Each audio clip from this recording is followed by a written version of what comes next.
Revisit your darkest moment in your life. Ask yourself who you wish would have been there to help you through it, and then set out to become that person. I knew what my mission statement was at the age of 14. My mission statement was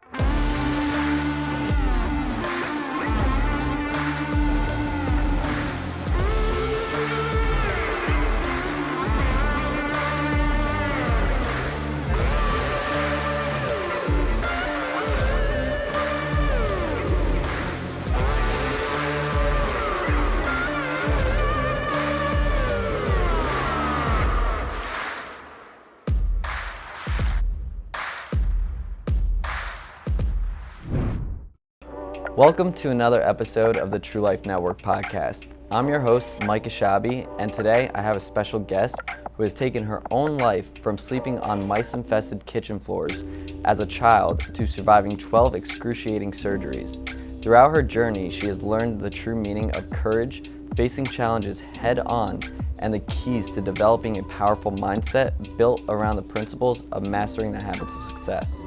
Throughout all that she's doing with her masterminds, speaking engagements, and podcasts, her purpose is to help people around the world, reminding them of their true greatness and amazing potential to fully achieve their dreams. Ladies and gentlemen, today I bring to you the one and only MJ Vogel. MJ, I appreciate you joining us. Hello, I need you as my hype man. You're going to be my introduction man moving forward, every event. Let's do it. Let me know. MJ, I think that you actually have a very powerful story, right? From all the adversity that you've gone through, all the things that you've had to endure in your life, it really takes courage to be able to go out there and speak about what you've gone through in life, right? And I think that ultimately telling your story is something that's going to allow people to realize, hey, you know what? Somebody else is going through, something that I've gone through, and it really inspires them to go make change, right?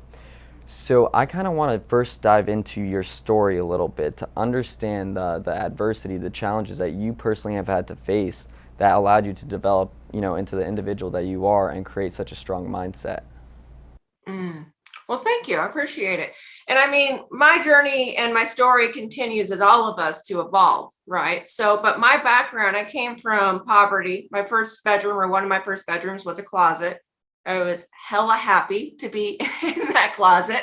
I was like Harry Potter, and I was like, dude, besides really stoked about my closet, because before that, I was sleeping on the floor next to a rat-infested refrigerator with mice that would crawl over my sleeping bag in the middle of the night. And I came from self-educated from the age 9 up. Last thing I was formally taught was how to multiply fractions. And then I just educated myself with a 6-year-old GED book until I could finally save up enough allowance to buy a new one. And this kept grinding and kept hustling. I worked up to 4 jobs, put myself through college while building a business, and just continually trying to build a new reality, a new opportunity for myself. And I knew, as all of us, that my story wasn't just about me. It was about the people that were going through similar challenges or had been through something completely different, because our adversities are different. And I want to show people that they can do anything that they put their minds to, regardless of other people's opinions, limitations, or oppressions. And by doing that, or to do that, you have to lead by example. So now I work with top Fortune 500 companies in the world. After all these surgeries, still chronically ill, I can do 100-mile bike races. I can athletically and business functioning compete with some of the masses, regardless to chronic illness or my brain not fitting into my skull. So it's been a hell of a journey. 100%. So I mean, at the end of the day, through everything that you're stating here, I think that it really comes down to your perspective. That's really going to allow you to do, whatever you put your mind to, right? And I think that a lot of people, when they're going through these situations and they're facing that adversity, they can't go ahead and shift their perspective to realize that, hey, you know what? This is really just happening to me to really allow me to grow into the greatest version of myself. And I want to understand, from the things that you've gone through, how were you able to shift your perspective in the moment? Because it's a lot easier said than done, right? So what were some things that you utilized to allow you to keep that positive mindset in those moments? I think it all comes down to mission statement. So in all of my work with top Fortune 500 companies to business owners, entrepreneurs, what separates people that fail and succeed is a mission statement. Any major corporation knows what they stand for. They have a mission. They sell their employees on that damn mission. The problem when it comes to mindset with people when they're getting hit in the face with adversity is a lack of purpose and a lack of mission.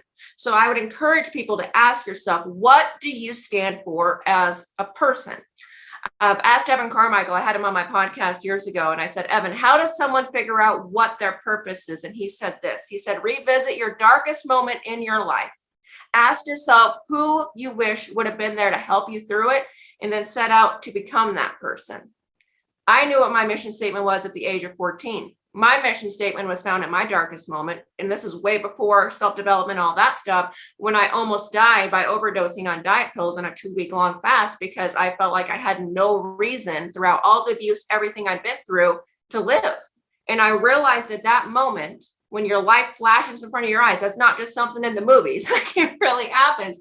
I realized at that moment that if I would have followed through with that action, my legacy would have been one of telling people that they should do the same if they're told that their life is pointless. And that's when I set out with that mission statement. And I have it completely ingrained in my mind. And that mission statement is verbatim. I want to inspire people to show people that they can do anything that they put their minds to, regardless of other people's opinions, limitations, or oppressions.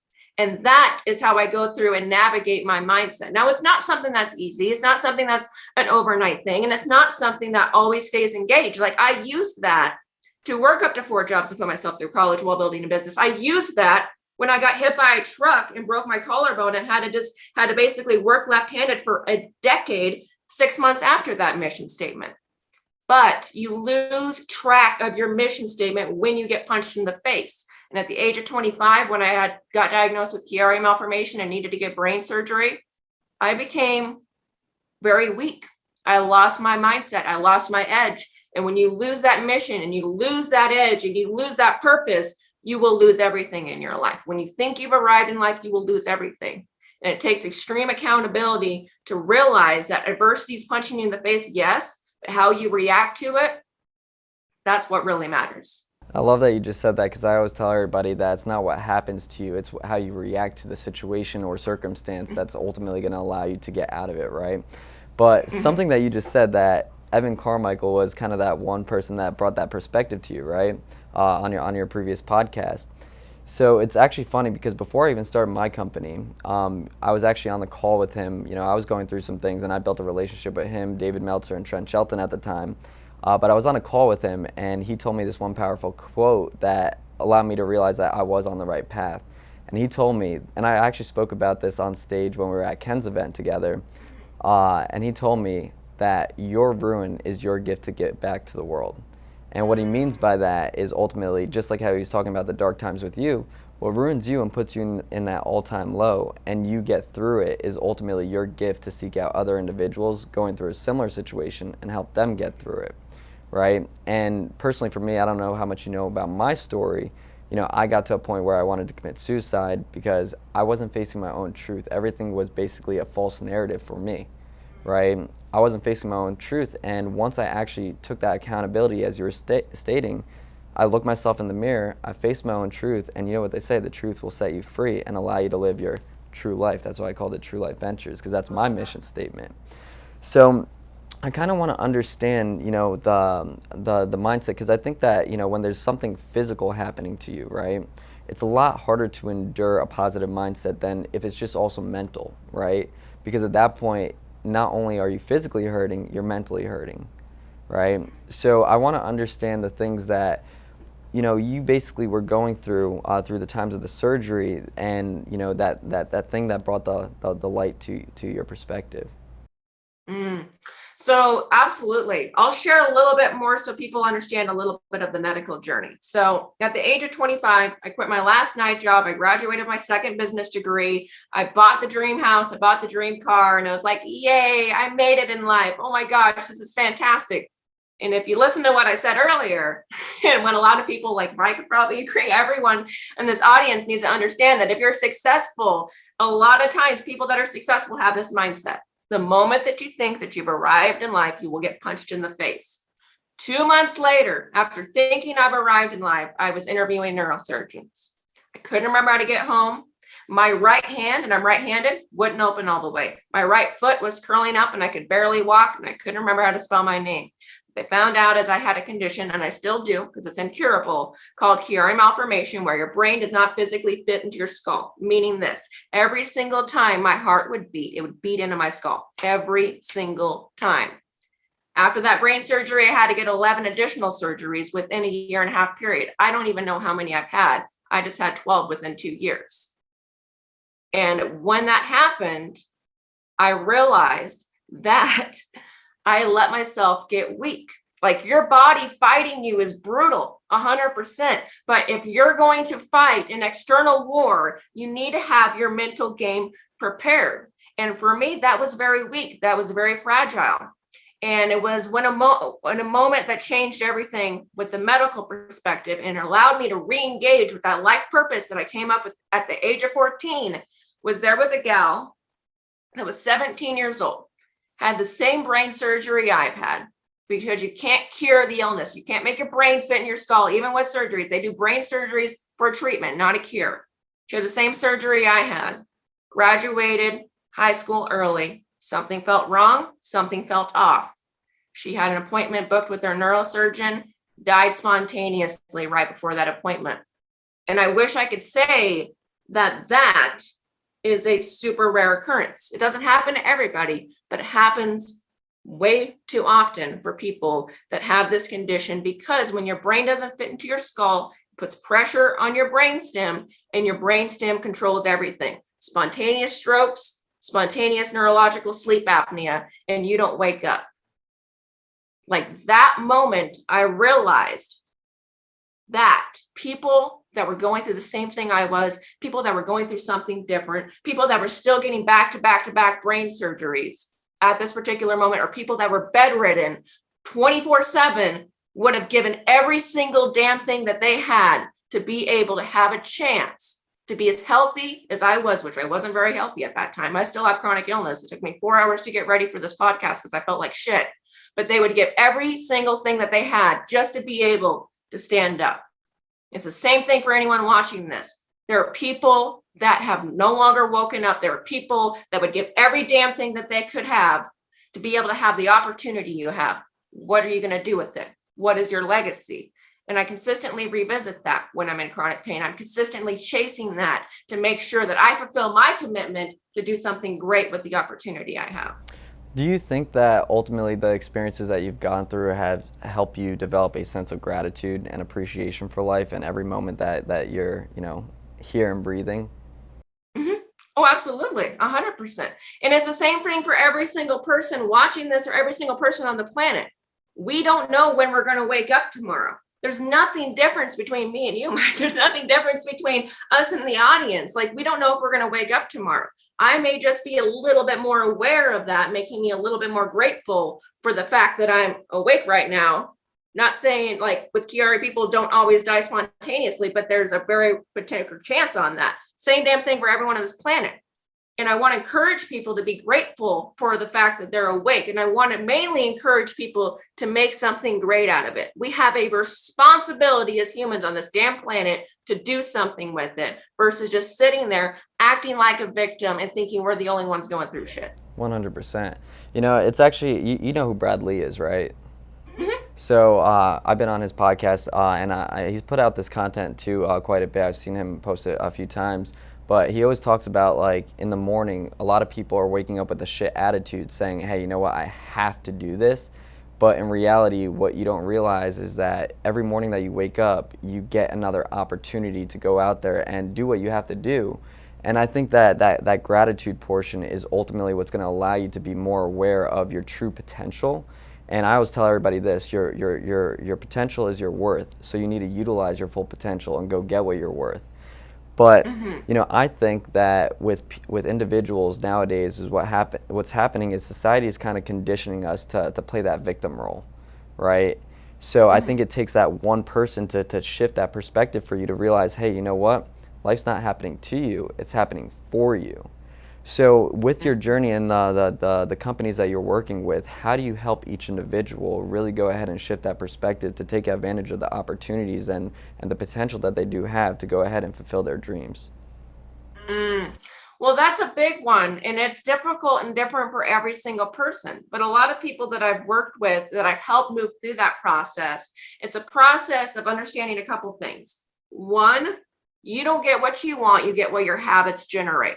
So if you're not grateful for your life, sitting there and feeling pissy about it and being upset and feeling like a victim, that's not going to do anything. Like, you need to build the new version of yourself. I'm a big Will Smith fan, a huge freaking Will Smith fan. And one of my favorite things that he says is you don't set out to build a wall. You don't say, I'm going to build the biggest wall that there is. You don't do it like that. What you do is you say, I'm going to lay this brick as perfectly as a brick can be laid. And then you look up and you have a wall. People that want something new, that need to be grateful for their opportunity, need to understand that if they don't like the wall that they've been gifted on this damn planet, it's their responsibility to build a new one individually based on habit implementation and based on systems. That's how I rebuilt my entire life. Like, after all the surgeries, I'd black out every single 3 hours. So I had to do habit implementation, one habit a week, and compound it week by week by week until I looked up and realized, holy crap, I just shared the stage with Matthew Knowles. What the? How did that happen? Oh my goodness. I did an event with John Maxwell. Oh, I've done one with Bethany Frankel. Like, you look up and you become grateful for what you have built. But a lot of people need to realize that if they're not grateful, one, it's their responsibility to get grateful, and you build a damn new wall to make sure that you're grateful. And then two, it's not just about you. So many people sit there and think that their journey, their failures, their setbacks is just about them. It's not. It's about other people. You don't think you're a leader. People are watching you, whether you know it or not. So what do you want that legacy to be? It's all a matter of shifting that perspective. At the same time, though, people need to forgive themselves. And a lot of people don't build a new wall or have any gratitude or share what they've gone through because they hate themselves. And giving themselves that self-forgiveness is one of the biggest things that they need to do to be able to take it to the next level. 100%. And I love the fact that you brought up Will Smith. I love his content too. I think he's a very knowledgeable individual.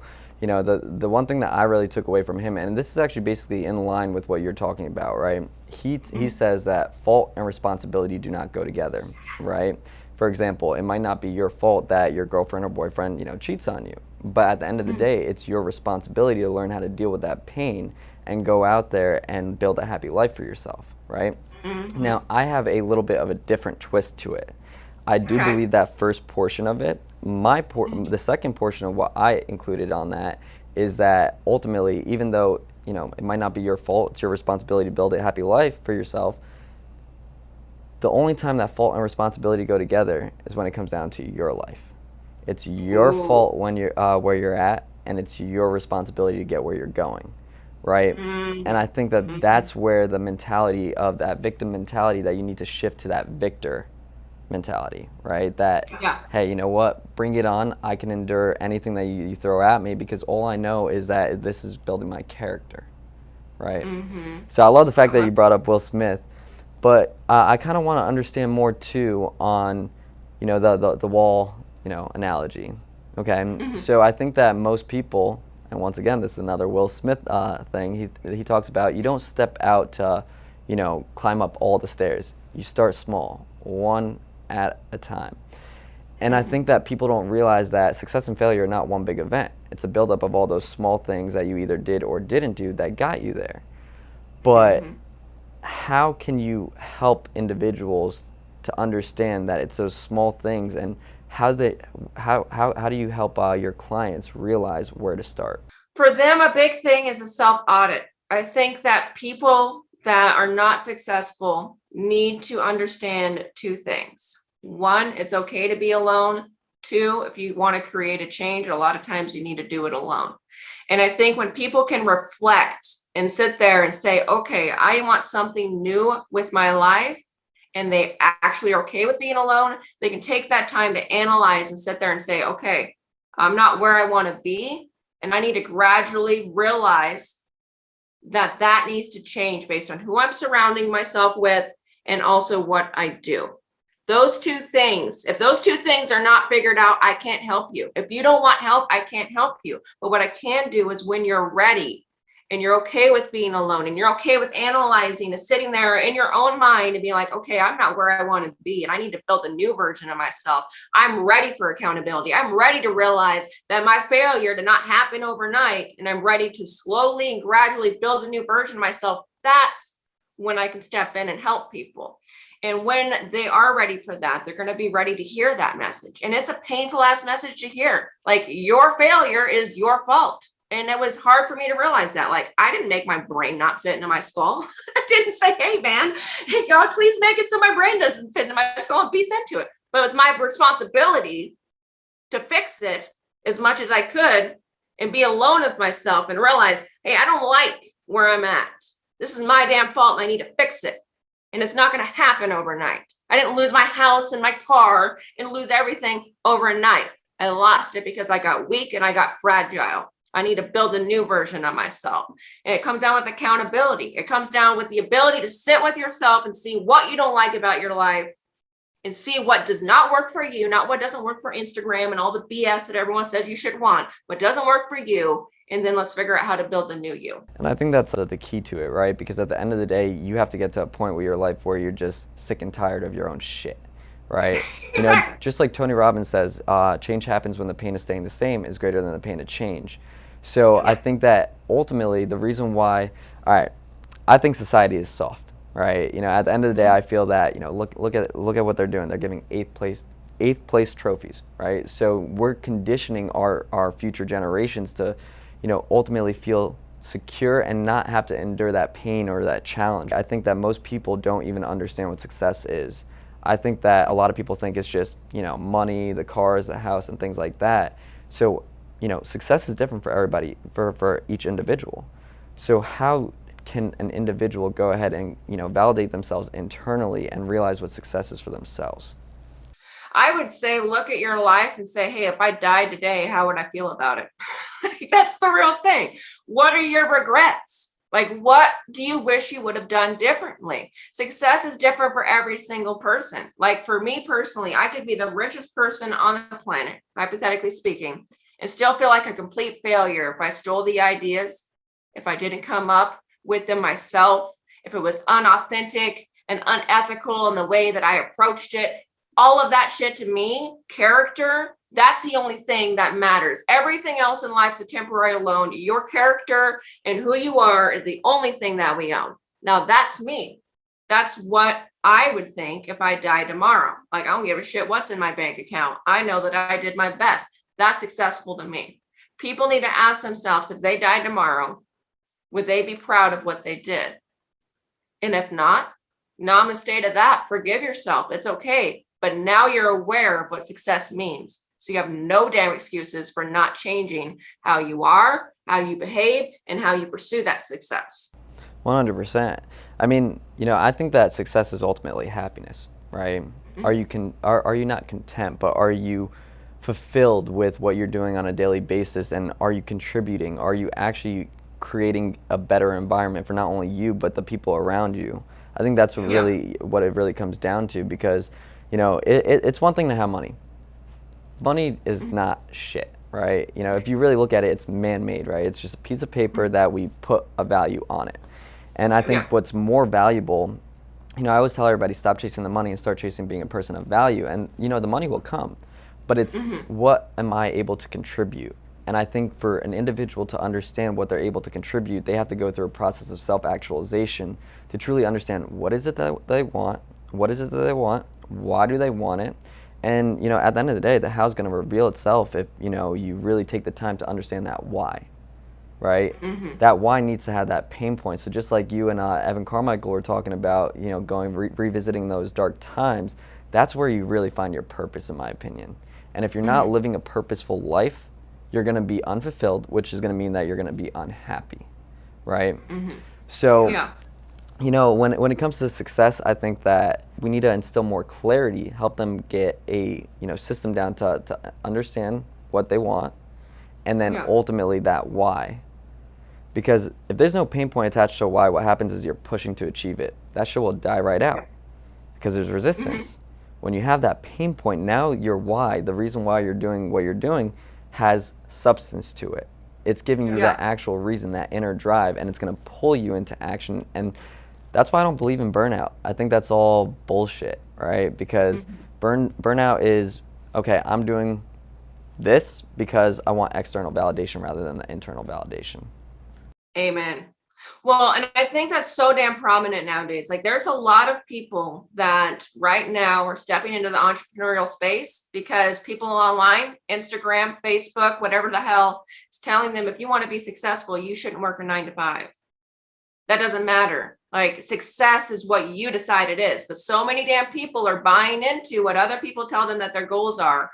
Therefore, I would also say that that contributes to burnout because there's a lack of self-reflection, there's a lack of self-accountability, and there's a lack of execution on what actually makes you happy. Like I know personally, my DNA is not meant to work 9 to 5, but I also know a lot of people that are perfect and make a lot more freaking money than a lot of business owners because they know themselves well enough while working a 9 to 5.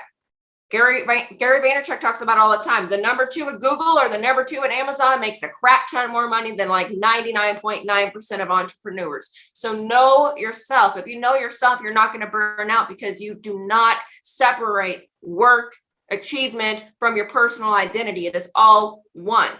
You are congruent with who you are, not what society tells you should be. You know, I love the congruency part because, you know, I always tell everybody that, first of all, what affects you in your personal life will affect you in your professional life, right? So that's why you have to understand who you are as an individual before you actually pursue a career path or something like that, because you can go, you know, work for somebody or you can start your own business, and if you're not fulfilled, right, you don't actually have that, you know, inner fulfillment, you're going to hate your life, right?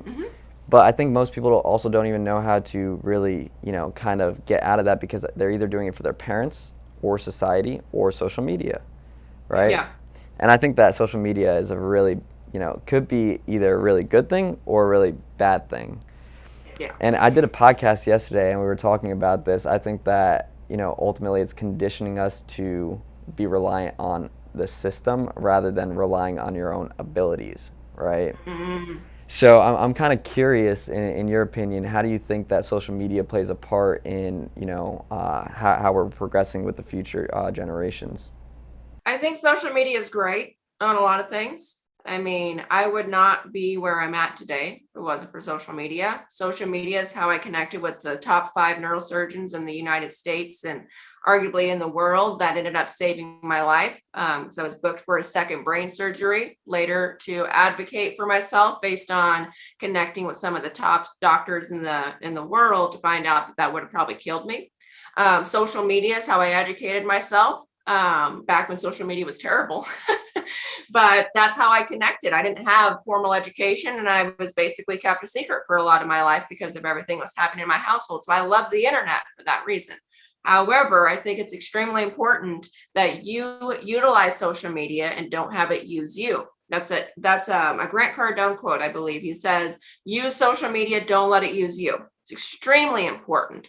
Also, I would say that you need to be able to sit there in silence and work within your own mind. Social media is not the crap that's actually happening in the world, and entrepreneurship or life is not what you see on Instagram. And once you realize that everyone's life's a little bit fucked up, or once you realize that entrepreneurship isn't sitting there looking at all the Mercedes Benz, that most likely half the people posting photos next to a Mercedes Benz are just washing the car or taking a photo next to a random freaking car in a parking lot. Once you realize that, it makes your life a hell of a lot better. If you can sit there and understand that life is messy, life is not social media, and be able to be alone with yourself. One of the best things that ever happened to me, looking back, was really screwed up at the time, is I spent almost my entire life when I was younger alone. I sat in the truck when my parents' roof houses for like 10 hours a day by myself, teaching myself how to read. I spent the majority of my life alone until I was 15 years old, and I still spend a lot of it alone. Now that, looking back, I don't give a crap what other people think. I don't really care about social media. I know how to be alone, and a lot of people don't. A lot of people run to social media because they cannot handle what's in their head because they've never conquered it. Definitely. I'm sure you've heard this quote before. You can't win the war against the world unless you win the war against your mind.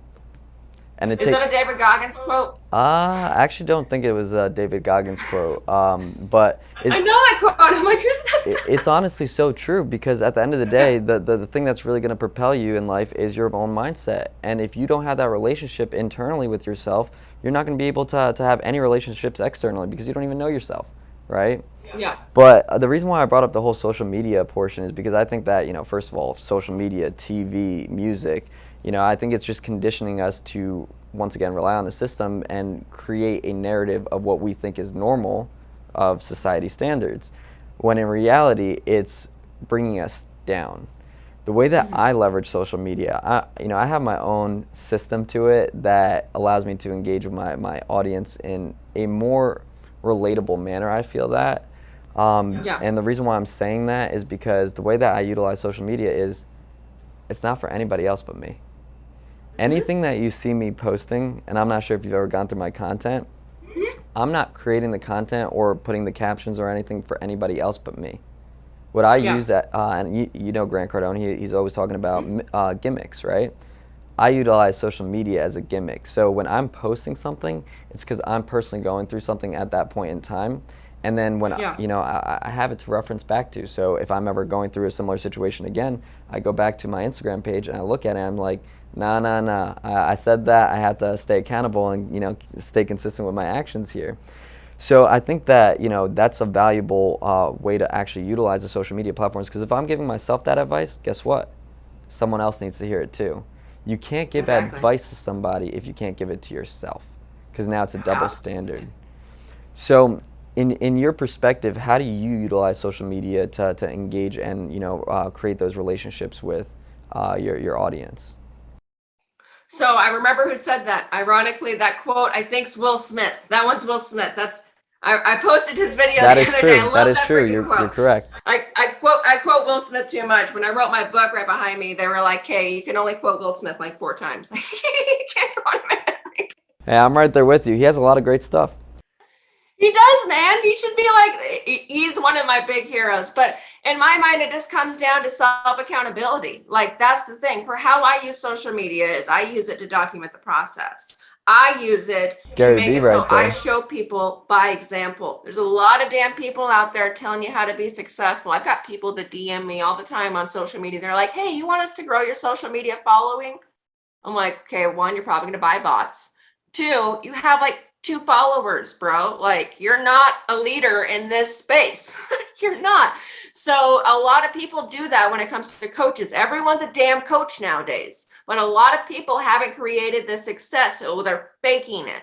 They're not documenting their own journey. And you can be very successful doing that. And social media is the easiest way to do that, but you will be exposed 100%. If you're faking shit, even if you buy bots and you're not performing, if you're not connecting with your audience, you will be exposed 100%. So for me personally, I'm not perfect. I fuck up all the time. I say I fall off the wagon, get ran over by the wagon. The wagon's on fire all the time.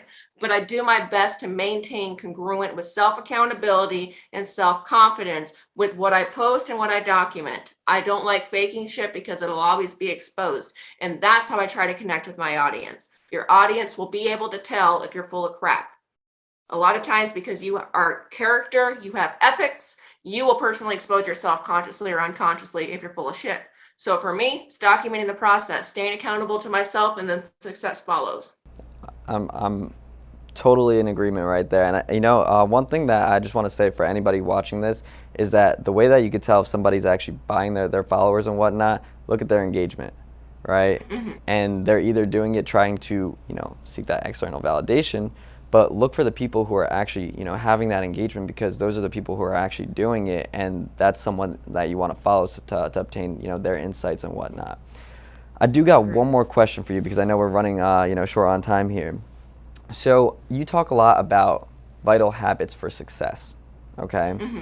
How do you develop the habits that are necessary in order to obtain that success? So, one, it comes to the purpose. Two, it comes to self accountability. Implementation is absorbently easy once you have those two figured out. And then I would say three is self realization. So the process, or one of the processes I have in my book, is a weekly accountability or after action report. If you study people that are Navy SEALs or in the military, like, they're very system based. And one thing that they do after activity or after engagement or whatever it is they do an after action report where they see what they did right and what they fucked up and what they want to change. That process is how you implement habits that will change your life. My book and the course I'm going to be releasing internationally in a couple of weeks will walk through the top habits of massive success that I've seen transform my life. That's helped people with increasing their income and revenue over 30% within just 3 weeks. Like, those habits are within there. But in regards to how you pick the ones that help you with your personal purpose and your personal goal, you need to see at the end of a week, what went well? What did I learn? What do I wish would have been different? And how can I fix it? Don't sit there and kick yourself in the face. I mean, we've quoted Will Smith a lot, so I'm going to quote him again here. One of my favorite quotes he says is, the whole world's against you, so you're going to do what? Kick yourself in the balls? Like, that's a quote from him. So a lot of people will focus too much on number 2 and feel bad for themselves on what's not working. Don't spend a lot of time on that. Write it down and figure out how you're going to fix it. Anxiety and regret is created by a lack of action when you know you could have done something different. So pick a habit, pick a step, one thing that you can do to transform number 2. It's exorbitantly simple. Success is simple. It's not easy due to a lack of accountability and lack of vision and lack of support systems. So that is how you implement it. Find those 3 things and then fix what's not working in your life. Now, you said something real quick there, support systems. Are you talking about having another individual who's actually supporting you and cheering you on, basically like a cheerleader, or are you talking about how you support yourself, how you view yourself? Because I think that's even a bigger component than, having one person there for you. I would say both. So for me personally, I support myself, and then I find people from supporting myself that are going to help me, push me, and pull me where I'm going to be. I came from poverty. I came from nothing. I came from people as well, circles of people that were just drinking all of the time, that were partying, that drug me down, that did not support my vision and my goals. So my lack of supporting myself surrounded me by people that did not support me. So support yourself first, and then find people that push you and pull you and elevate you to where you want to be. That doesn't mean you need to personally meet them. I mean, I've met Grant multiple times. I've interviewed him. I studied the crap out of him, though, for like 2 years. He didn't have a damn clue who I was. Same thing with Elena. You don't need to know these personal people, but find who resonates with you, find who motivates you, find who connects with you and pulls the best out of you, and try to connect in with that kind of tribe or like-minded individuals. Same thing with Goggins. I've talked to him once. I've studied that dude and read that book literally probably about 15 times. Just like how you wrote out all the manuals. That will help support you and then build that tribe. I think that's another component right there, what you said, that you read the book 15 times. And David Goggins talks about the dive manual where he wrote it out like 15 times. I think that's a huge portion of actually understanding, what they're talking about when you're reading a book, right? Because you read something, then you read it again and you realize, hey, you know what, I missed A, B, and C. So it takes that repetition to really develop that true understanding and then go out there and implement, right? Yeah. No one gives a shit how many books you've read. How many have you implemented? That's a straight up proof. Like, social media, that's another thing that pisses me off in the self-development thing, is people are like, I want to read 100 books this year. Fine, namaste to you, no judgment. But your life's not going to change until you implement it. So for me, I've read that book back to back at least once to twice a year, because I do mental toughness challenges every single year to kick my own ass. And I reread that book every single time. And then I'm like, I hate doing this. I'm going to revisit it because I'm going to implement it. I'm going to revisit. I'm going to put it into actual life. No one gives a crap how many books you've read. How many have you implemented? If you haven't implemented them, your life's not going to change. Sorry. 100%. Hey, I'm like that too. And then sometimes I get called out. Why are you reading it again? You know what I mean? So, MJ, if somebody wants to, check out your services and also either get the book or get in contact with you, where can they go to find you? You can connect with me on every social media platform under M as in Mary, J as in Jack, and then Vogel. My first name's spelled terribly, so you can just go into MJ Vogel and then you can find me a lot easier. Same thing for my website. I mean, it's MJ Vogel Inspire. Would love to connect with you guys, and let's change the world. 100%. Well, ladies and gentlemen, you heard it here. MJ Vogel, I appreciate you joining us. Until next time, and hopefully we could do it in person. Awesome. Sounds good. Appreciate it.